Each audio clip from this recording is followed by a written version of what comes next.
Comedian Kunal कामराचं नवं tweet चर्चेत. लोकशाही पद्धतीने कलाकाराला कसं मारायचं याची मार्गदर्शक तत्व मांडत कामराचा राज्य सरकारवर निशाणा.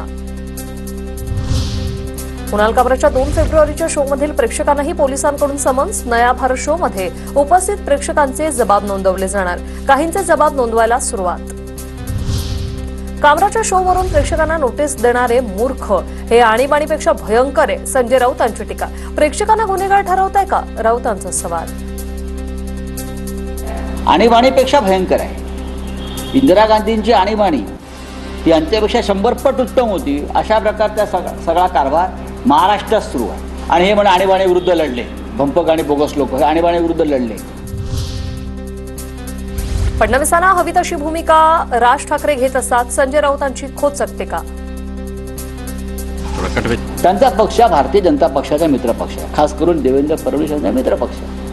त्याच्यामुळे फडणवीसांना कोणत्या भूमिका हव्यात पुढल्या काळात त्यानुसार ते घेत असतात. हा त्यांचा प्रश्न आहे. प्रशांत कोरटकरचा जामीन अर्ज कोल्हापूर न्यायालयाने फेटाळला. महापुरुषांबाबत आक्षेपार्ह वक्तव्याप्रकरणी कोरटकर सध्या पोलीस कोठडीत.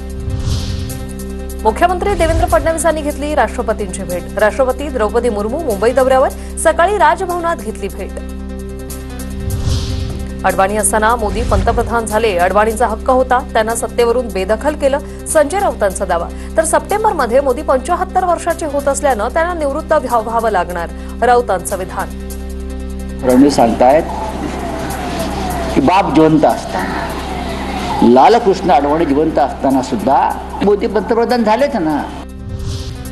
मोदींनी कधी निवृत्त व्हावं हे जनता ठरवणार. राऊतांचं मानसिक संतुलन बिघडलंय. चंद्रशेखर बावनकुळे यांचं संजय राऊत यांना जोरदार प्रत्युत्तर.